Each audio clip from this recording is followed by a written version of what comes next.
From Francis Ngannou drawing interest from the BKFC to Bobby Green calling Islam Makhachev a boring fighter, all this and more in today's MMA rumor.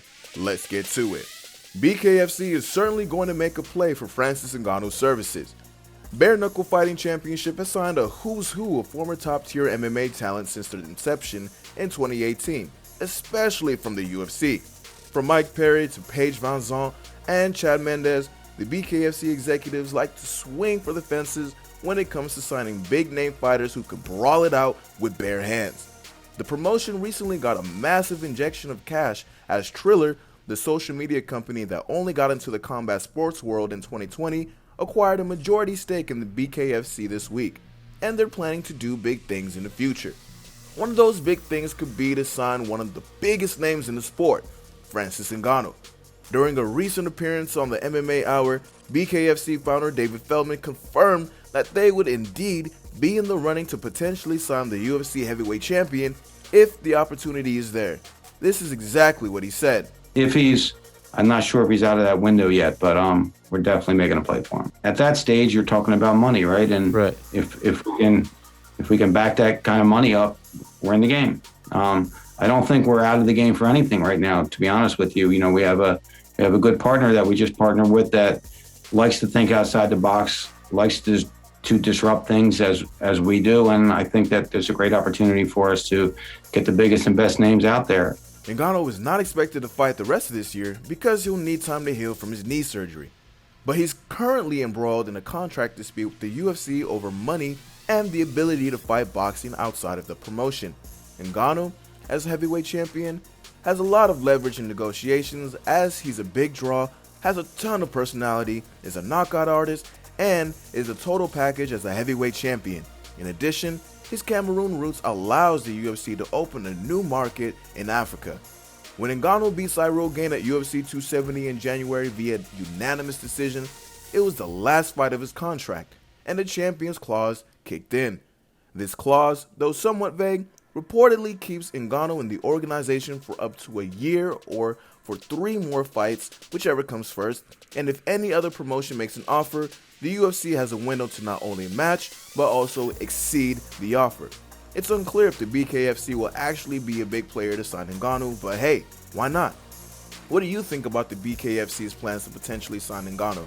And how do you think Ngannou's contract negotiation is going to play out? Will he stay with the UFC? Let us know in the comments what you think. Bobby Green respects Islam Makhachev, but thinks he's a boring fighter. Bobby Green is getting a lot of praise over the last week, not only for his recent win over Nasrat Haqparast, but also because he's now taking on one of the most dangerous fighters in the lightweight division on just 10 days' notice, Islam Makhachev. Islam is on a 9-fight winning streak and has been finishing fighters in a pretty brutal fashion alongside his mentor, Khabib Nurmagomedov. Islam's original opponent for Saturday night's main event was Beneil Dariush in what was supposed to be a #1 contenders fight to see who would get the lightweight title shot next. Dariush suffered an injury and had to be withdrawn for the bout, and Green stepped up for the opportunity to jump the line and potentially get a shot at the lightweight title if he's able to pull off the upset over Makhachev. During his media day press conference this week, Green was asked if he thought Makhachev was championship material, and while he did say yes, he also added a caveat to his answer. This is what he had to say. So he can be championship material, but it's just fucking boring. Nobody wants to see it. Nobody cares. I fall asleep watching his fights. And then it's like, oh, there's the finish. And like, so they can show a bunch of finishes, which is cool. But it was sleeping, it was boring, it's lackluster. Some of these guys is just a match. Green has been in the UFC since 2013 and has fought a who's of fighters along the way.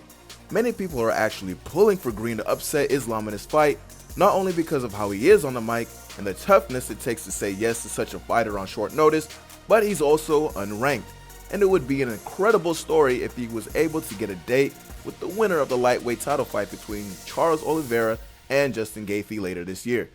What do you think of Bobby Green's comments calling Islam's fighting style boring? And how do you think Saturday's main event will play out? Before we get to our next story, take a second to smash the like button and subscribe to the channel to stay up to date on the latest fight news. Following his loss to Israel Adesanya, Robert Whittaker looks ahead and thinks Marvin Vettori would be next. With how Robert Whittaker has been fighting over the last few years, it's safe to say he's one of the top middleweights in the world. Of course, the man who has had his number twice now is the middleweight champion, Israel Adesanya, who beat Whittaker in 2019 for the title via knockout in the second round, and then again got the job done earlier this month at UFC 271 via unanimous decision. For his part, Whittaker looked better in the octagon in the rematch, and certainly made the improvements to go the full 25 minutes with the champion. But ultimately, you have to beat the man to be the man, and Adesanya came out on top in this contest. As for where Whittaker goes from here is still unclear, but we do get a glimpse into where his head is at during a recent interview with Submission Radio. While on the show, Whittaker admitted that he does eventually want to, quote, dabble in the light heavyweight division, believing that he has the style to match up well against the bigger fighters. He's quick, incredibly powerful, and has a high fight IQ. But he also wants another crack at the middleweight title. He says that will likely mean he'll have a third fight against Adesanya. But this also means he'll have to rack up another set of wins to become the undeniable #1 contender yet again. In Whittaker's own words, this is what he believes will be next for him. I don't know how many people are left. Probably Vettori. Yeah, he would have to be the highest ranked next up, I believe. I'm looking forward to, so I'm going to enjoy my little break now and then get back in the gym. Probably look for like maybe a July, August sort of return. I think that'll be good. The Reaper is targeting a summer 2022 return to the octagon against one of the other top dogs in the division, Vettori. The Italian is a former title challenger who also lost to Adesanya twice, one early in the UFC career in 2018 via split decision, and then again in 2021 via unanimous decision for the middleweight title. It's not a bad idea since Whittaker is still ranked #1 in the UFC middleweight rankings, and Vettori is #3, looking to get another title shot. What do you think about Whittaker being matched up against Vettori later this year? And what's your prediction for how that fight will play out? There's always so much going on in the fight world, and we got it all here for you on MMA Rumor. Subscribe to the channel, like this video, and hit the notification bell to keep updated with all things MMA. Thanks for watching.